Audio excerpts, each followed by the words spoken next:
नमस्कार, मी मधुरा वेलणकर साटम. इनक्रेडिबल मराठीच्या आजच्या विशेष भागामध्ये तुमच्या सगळ्यांचं मनपूर्वक स्वागत करते. आणि अर्थात माझ्याबरोबर कोण आहे तर आपली सगळ्यांची लाडकी आणि या कार्यक्रमाची खरं तर सर्वे सर्वा म्हणता येईल अशी डॉक्टर समीरा गुजर जोशी. हाय समीरा. नमस्कार. हाय मधुरा. आज खूप दिवसांनी आपण अशा पद्धतीने गप्पा मारतोय तर छान वाटतं. खरंच म्हणजे प्रेक्षकांना शंका येणार आहे की हे काय चाललंय, एक मिनिट, हा नेहमीचा भाग नाहीये, हे काहीतरी वेगळं आहे.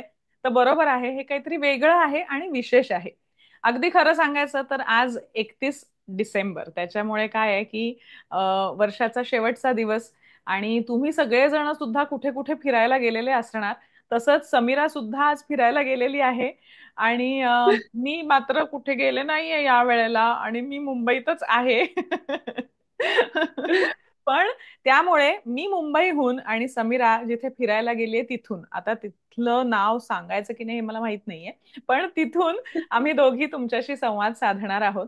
आणि खरं तर समीरा, आज मी काय विचार केला की एरवी आपण विषय निवडतो, त्याची माहिती आपण संशोधन करतो, मग त्यातलं काय घ्यायचं काय नाही ठरवतो, मग ते कमी वेळात कसं बसेल ह्याचा विचार करतो, मग त्याचं चित्रीकरण, ही सगळी काय म्हणे आपण, या सगळ्या गोष्टी न करता मला असं वाटलं की आज जरा गप्पा मारूया. आपण हे सगळं का सुरू केलं, कसं सुरू केलं, इथपर्यंत आपला प्रवास कसा झाला आणि या पुढे आपण काय करणार आहोत, असं जरा आज मनमोकळ्या गप्पा मारूया. तुम्ही सगळे खरं तर आज वेगवेगळ्या ठिकाणी असाल म्हणून आम्ही लाईव्ह करायचं नाही असं ठरवलं. पण आम्ही या अशा मीटिंगच्या माध्यमातून तुमच्यापर्यंत पोहोचतोय. पण लवकरच आपण लाईव्ह सुद्धा करू.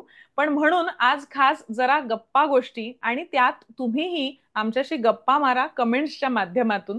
आणि नक्कीच आम्ही त्याची उत्तरं तुम्हाला एपिसोड झाल्यावर देऊ. छान छान कल्पना आहे मधुरा, कारण 2024 हे फार खास होतं आपल्या सगळ्यांसाठीच. आणि वर्षाच्या शेवटचा दिवस हा खूप छान असतो मागे वळून बघायला, की आपण काय काय केलं आहे, कुठवर आलो आहोत आणि पुढे आता आपल्याला कुठे जायचंय, काय हम्म. करायचंय, याची सगळी एक आखणी जी असते ती करण्यासाठी हा एक छान दिवस आहे.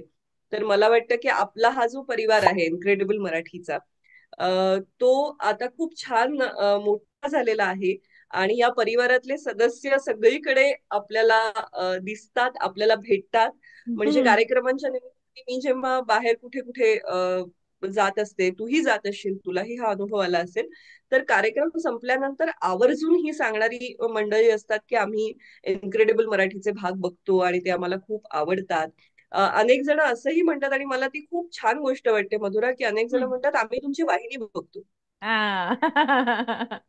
आपण युट्यूब चॅनल्स खूप आहेत, पण कुठेतरी ही एक आपली वाहिनी, असा एक भाव जर निर्माण झाला असेल, तर मला वाटतं 2024 मध्ये आपण बऱ्यापैकी काहीतरी कमावलं आहे असं म्हणता येईल. तुझा काय अनुभव आहे या बाबतीतला?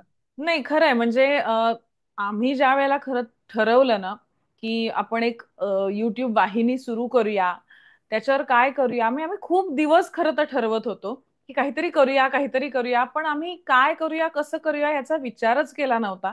आणि अचानक मागच्या वर्षी 1 एप्रिलला वगैरे मला हे खरंच सांगायला आवडेल की मी एका ठिकाणाहून येत होते विमानातून, आणि केतकी माटेगावकर मला भेटली. आणि मी तिला म्हणत होते की अगं आम्हालाही करायचंय, बघू करू, साधारण आमच्या स्वभावानुसार आणि इतर कामांच्या व्यस्ततेमुळे म्हटलं करू. तर ती म्हणाली नाही नाही करू नाही, आत्ता करा, त्याशिवाय होणार नाही. आणि ती मला म्हणाली नाही नाही ताई तू सुरू कर. आणि मी असंच समीराला म्हंटल की अगं ती म्हणतेय की करा आत्ताच होईल तर करूया का. आणि समीरा म्हणाली हो चल, गुढीपाडवा आलाय सुरू करूया. म्हणजे इतकं आयत्या वेळेला आम्ही ठरवलं आणि या कार्यक्रमाला सुरुवात केली. पण जसं समीरा तू म्हणतेस ना 2024 हे महत्वाचं आहे, तर मला असं वाटतं खरं तर ह्याची सुरुवात, आमच्या प्रवासाची सुरुवात थोडी आधी झाली आहे. आधी आम्ही हम्म. मी खरं तर मराठीमध्ये MA केलं, त्यावेळेला समीराने मला शिकवलंय. त्यामुळे त्या सुमारास आम्ही खरं तर एकमेकींबरोबर गप्पा गोष्टी करताना त्यातून मराठी भाषा किती सुंदर आहे, श्रीमंत आहे, आणि हे अगदीच सर्वसामान्य लोकांना माहिती नसतं. म्हणजे मी सुद्धा मराठी माध्यमात शिकली आहे, पण तरी सुद्धा मराठीच्या कितीतरी गोष्टी मला माहिती नाहीयेत. तर आपण जे माहिती आहे ते लोकांपर्यंत पोहोचवूया, आणि आपण ज्या क्षेत्रात काम करतो त्या माध्यमातून पोहोचूया. म्हणून खरं तर मधुरावची आम्ही सुरुवात केली. आणि मधुराव बोरुते ब्लॉग हे नाटक आम्ही गेली 2 वर्ष सादर करतो आहोत. खूप महत्वपूर्ण असे प्रयोग आम्ही करतो आहोत. चांगल्या लोकांपर्यंत पोहोचायचा प्रयत्न करतो आहोत. आणि तेव्हा आमच्या असं लक्षात आलं खरं तर, की आम्हाला म्हणजे व्यक्तिशः तिथे जाऊन हा प्रयोग करावा लागतो आणि आम्हाला लोकांपर्यंत पोहोचावं लागतं आणि हे सादरीकरण करावं लागतं. ज्याची मजा वेगळी आहे, त्या जिवंत कलेची मजा वेगळीच आहे. पण आजकाल बघा ना, आपल्या सगळ्यांच्या हातात मोबाईल आहेत आणि जर तुमच्याशी संवाद साधायचा असेल तर तुमच्या मोबाईलमध्ये आम्हाला शिरायला हवं. आणि म्हणून मग काय करता येईल, तर मग या डिजिटल माध्यमाचा सुद्धा आपण तेवढाच चांगला वापर केला पाहिजे आणि त्यातनं काहीतरी करूया असं आमच्या डोक्यात होतं. आणि मग अचानक एक दिवस आम्ही दोघी, चल आता करूया. काय करूया म्हणजे गुढीपाडवा आहे, करूया. फक्त गुढीपाडव्याचा विचार, त्या एका एपिसोडचा विचार करून आठवतंय ना, आपण सुरू केलं होतं आणि हो. शूट ते करायला पूर्वी. मला खरं तर दडपण आलं होतं, कारण जेव्हा आपण म्हटलं की आपण आठवड्याला एक भाग करणार आहोत, तेव्हा असं वाटलं की हे झेपणार आहे का आपल्याला, इतकं जमणार आहे का आपल्याला. कारण एकतर तू आणि मी आपण दोघीही आपापल्या कामांमध्ये व्यस्त असतो, त्याच्याबरोबर संसाराच्या जबाबदाऱ्या असतात. आणि काय असतं, कुठेतरी ना आपण एखादी कमिटमेंट दिलेली असते, एक व्यावसायिक जबाबदारी जेव्हा आपण स्वीकारलेली असते, तेव्हा आपण काहीही करून ती पार पाडण्यासाठी प्रयत्न करतो. पण हे काम तसं म्हटलं तर स्वांत सुखाय आहे. हो. त्यामुळे हे आपल्याला झेपणार आहे का? कारण आपण हौसेच्या गोष्टींना आणि बायकांना तर कायमच मुरड घालायची हे असते की जाऊ दे, मग आता या आठवड्यात नाही होते, किंवा ठीक आहे केलं की 2 महिने केलं ना पुष्कळ झालं वगैरे. पण मला वाटतं ही कुठेतरी एक कमिटमेंट आपण याच्याबरोबर टिकवून ठेवू शकलो, हम्म. याचा मला जास्त आनंद आहे मधुरा. कारण तू म्हणालीस तसं की आयत्या वेळेस सुरू केलं होतं, पण त्या तिथपासून जो प्रवास सुरू झाला, त्याला अर्थात मला वाटतं आपले प्रेक्षक किंवा महाराष्ट्रातले जे रसिक आहेत त्यांचंही कौतुक करायला पाहिजे. कारण पहिल्या भागापासून त्यांनी आपल्याला आपण योग्य मार्गावर आहोत, आपण काहीतरी चांगलं करतोय, अरे हे करण्याची गरज आहे, हे खूप जणांनी सांगितलं. मला हो. वाटतं म्हणून हो. आपला उत्साह कुठेतरी टिकून राहिला असेल. नक्कीच. मगाशी मी म्हंटल तसं, मी अगदी खरं सांगते, पहिला भाग ज्या वेळेला आम्ही करायचा ठरवला, गुढीपाडवा आहे. सी, आम्ही पहिल्यापासून काय ठरवलं होतं, इवन मधुराव बोरुते ब्लॉग मध्ये सुद्धा आम्ही असंच ठरवलं होतं, की जी माहिती आपल्याला सहसा आणि फार पटकन उपलब्ध नाही, अशा गोष्टी आपण लोकांपर्यंत पोहोचवूया. आमचं असं कुठेही म्हणणं नाही की आम्हाला सगळी माहिती आहे, आम्ही खूप वाचलंय, आम्हाला सगळ्या जगात सगळं माहितीये. नाही, आम्ही सुद्धा शिकतोय. खरं तर ही गोष्ट आमच्यासाठी नवीनच होती. आम्ही सुद्धा काहीतरी वेगळं देण्याचा प्रयत्न करत असताना काहीतरी वाचतो, कुठेतरी ऐकतो, कुठेतरी पाहतो, थोडीशी शहानिशा करतो. त्यातलं जे काहीतरी वेगळं सापडेल ते तुमच्यापर्यंत पोहोचवायचा प्रयत्न करतो. मधुराव बोरुते ब्लॉग मध्ये सुद्धा अशाच अनवट गोष्टी आम्ही अभिनय, नाट्य आणि म्हणजे नृत्य, संगीत या माध्यमातून पोहोचवतो. त्यामुळे एक नक्की होतं की काहीतरी वेगळं असेल तेच पोहोचवायचं. जे पटकन डोळ्यासमोर येईल ते नाही करायचं, तर काहीतरी वेगळं करायचं. आणि म्हणून मी समीराला, सगळं संशोधन हा समीराचा भाग आहे आणि त्यामुळे खूप जण मला खरं तर शाबासकी देतात, माझं कौतुक करतात की काय तुमचा अभ्यास, तर तो त्यांचा अभ्यास आहे. आणि तर मी तिला म्हटलं काहीतरी वेगळं करायचंय. आणि खरं सांगते तुम्हाला, मला काहीही माहित नव्हतं कसं शूटिंग करायचं काय. तेव्हा त्यावेळेला माईक नव्हता. त्यामुळे तुम्ही जर पहिला भाग बघितलात तर तुमच्या लक्षात येईल की मी एक मधुरा आणि एक मराठी भाषा असं केलंय. आणि त्याच्यात एका म्हणजे मराठी भाषेचा आवाज चांगला आहे, पण मधुराचा आवाज चांगला आला नाही, कारण मला कळलं नव्हतं माईकचं काय करायचं. म्हणजे खरंच आम्ही अगदी छोट्या मुलांना कसं आपण अ ब क ड शिकवतो, तसं आमची ही सुरुवात अशीच झालेली आहे. आणि मग मात्र पहिल्याच भागाला समीरा म्हणाली तशी की मला माहिती नव्हतं किती लोक पाहतील, मला आवडेल. पण कितीतरी म्हणजे 10,000हून जास्त संख्येने तो पाहिला गेला आणि आम्हाला असं हुरूप आला की अरे आपण काहीतरी केलं. त्यातले 90% प्रतिक्रिया ह्या सकारात्मक होत्या, की तुम्ही हे चांगलं करताय. काही जणांनी सूचना केल्या, त्याही महत्वाच्या आहेत. कारण मगाशी म्हटलं तसं आम्हाला काही सगळं येतं असं नाही, पण आम्ही काहीतरी वेगळं करण्याचा प्रयत्न करतोय आणि मी नेहमी म्हणते की प्रयत्न हा शब्द आपण पाहिला पाहिजे आणि त्या प्रयत्नामध्ये चुकाही होऊ शकतात आणि काहीतरी चांगलंही निर्माण होऊ शकतं. तर पहिल्याच भागात इतका छान प्रतिसाद मिळाल्यानंतर मग खरंच हुरूप वाढला आणि मग आम्ही काय काय वेगळं देता येईल ह्याचा प्रयत्न केला. किती वेगवेगळे विषय आपल्याला हाताळता येतील, कारण साहित्य आपलं किंवा संस्कृती म्हणजे समुद्र आहे, त्यामुळे आपण त्यातलं काय वेचायचं हे महत्वाचं आहे. आणि मला वाटतं समीरा माझ्या बरोबर असणं हे मला फार मोलाचं वाटतं, कारण अर्ध्या वेळेला ना मी असं सांगते की समीरा हे करूया का, तर ती असं मला म्हणते हो, ह्यातलं ना हे आपल्याला वेगळं लोकांना देता येईल, म्हणजे तिचं ते आधीच वाचून झालेलं असतं. महान आहे बाबा ती. मी एपिसोड आल्यानंतर खरं सांगू तुम्हाला, आता तुम्हाला गंमत वाटेल पण भाग माझ्याकडे लिहून आला की तो वाचते. माझं काम काय असतं की एवढी माहिती असते तर त्यातलं हे घेऊया, हे नको घेऊया, म्हणजे काय एडिटिंग संपादन मी करते, त्याचं चित्रीकरण आणि सादरीकरण आणि तुमच्यापर्यंत पोहोचवण्याचं काम माझ्याकडे असतं. त्यानंतर चित्रीकरण झाल्यानंतर मी त्या गोष्टी वाचते, म्हणजे मीही तुमच्यासारखी प्रेक्षकच आहे खरं तर या कार्यक्रमाची, हो की नाही खरं तर.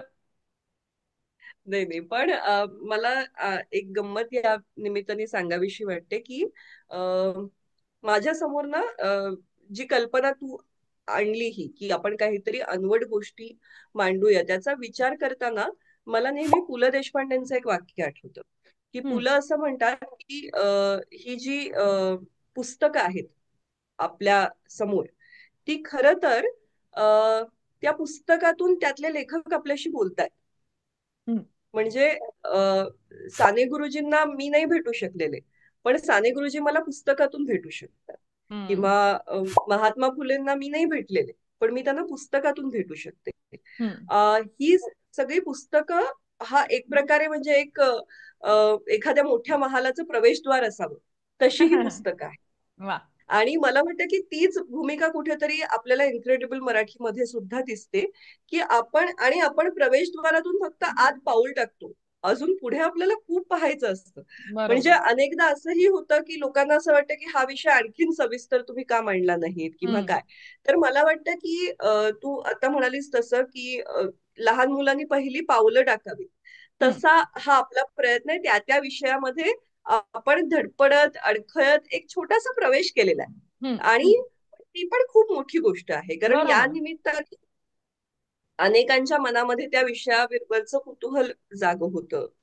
आणि तो प्रयत्न मात्र मी निश्चितपणे सांगेन की जी काही माहिती तुमच्यापर्यंत पोहोचवायची आहे ती रंजक पद्धतीने पोहोचवावी.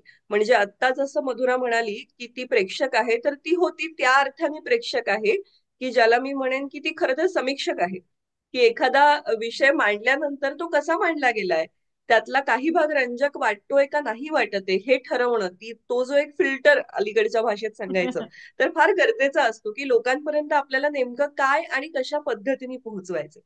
मग आम्ही वेगवेगळे प्रयोग करून बघतो प्रत्येक भागामध्ये, आणि ती पुन्हा मला वाटतं एक खूप क्रिएटिव्ह प्रोसेस आहे, एक सृजनात्मक प्रक्रिया आहे ती. आणि त्याचा आम्हाला कलाकार म्हणून खूप आनंद घेता येतो. कारण म्हणजे मला तर असं वाटतं की एक मी जी लायब्ररीमध्ये बसून पुस्तकं वाचते, आणि एक मी जी वेगवेगळ्या कार्यक्रमांचं निवेदन करण्याच्या माध्यमातून असेल किंवा मालिकांमधून अभिनय करण्याच्या माध्यमातून असेल कॅमेरा समोर येत असते. या दोन आतापर्यंत वेगवेगळ्या आहेत असं मला वाटत होतं, की माझ्या काय अभ्यासू असण्याचा फार फार त्या निवेदनामध्ये अभ्यासासाठी उपयोग होतो. अदरवाईज मी केलेल्या अभ्यासाचा माझ्यातल्या कलाकाराला काय फायदा, हम्म. किंवा हम्म. माझ्यातला कलाकार वेगळा आणि माझ्यातली एक अभ्यासू विद्यार्थिनी वेगळी, असं हम्म. आतापर्यंत मला वाटत होतं. पण मला वाटतं की मधुरव असेल, मधुरव बोरुते ब्लॉग असेल किंवा इनक्रेडिबल मराठी असेल, या निमित्ताने या दोन समीरा एक होऊ शकले. वा.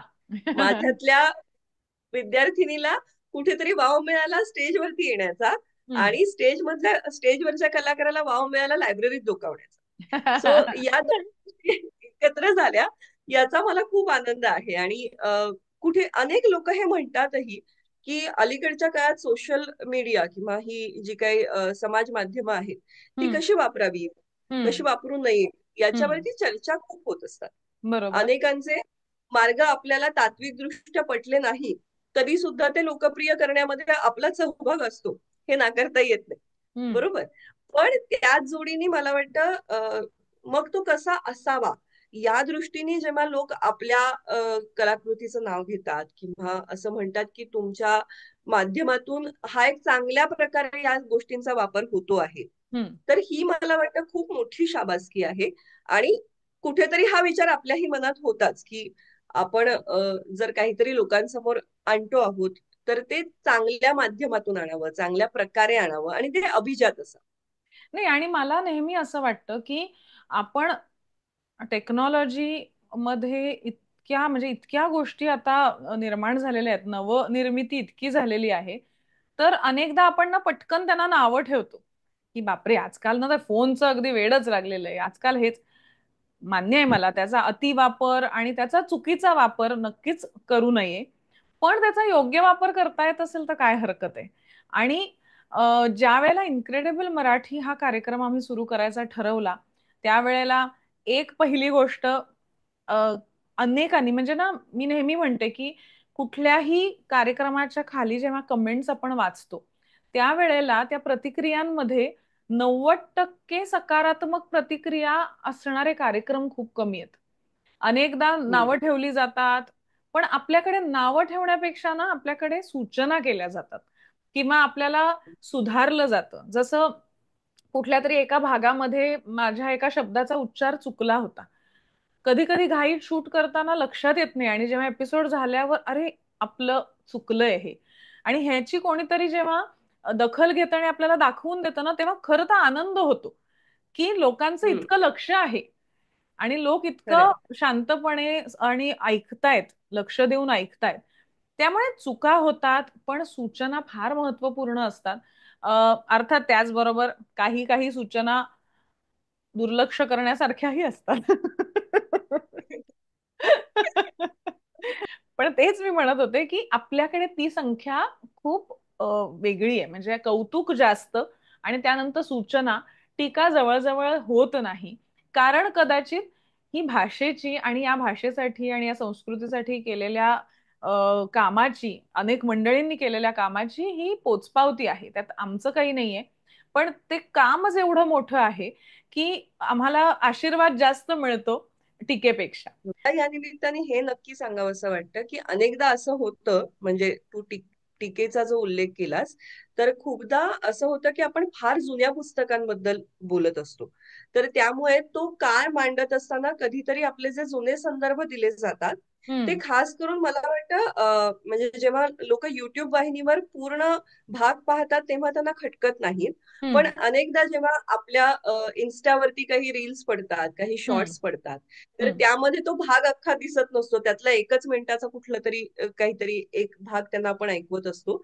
तर त्यामध्ये अनेकदा काही सामाजिक संदर्भ जे जुने आहेत ते आले की लोकांना कधी कधी खटकतात, आता तुम्ही हे असं कसं काय म्हणताय वगैरे, हा. असा हा. अनेकदा प्रश्न येतो. हो. म्हणजे आपल्याला, मला आठवतंय की झाशीच्या राणीचं बंड नाही, हम्म. त्याला बंड त्याला कसं म्हणताय? स्वातंत्र्य बंड समर, कसं हा. म्हटलं. हा, त्याला बंड किंवा कसं आता म्हणताय? गाडगेबाबांच्या भागामध्ये आपण महारसा जातीचा उल्लेख केलाय की जो त्या हम्म. कथेमध्ये आलेला उल्लेख आहे. हा, तो तर कथेत तो आलेला अनेकांना. आहे किंवा ज्या पुस्तकातच बंड म्हटलंय, कारण त्या काळात लिहिलेलं पुस्तक आहे ते, 130 वर्ष जुनं पुस्तक आहे ते, 160 मला वाटतं.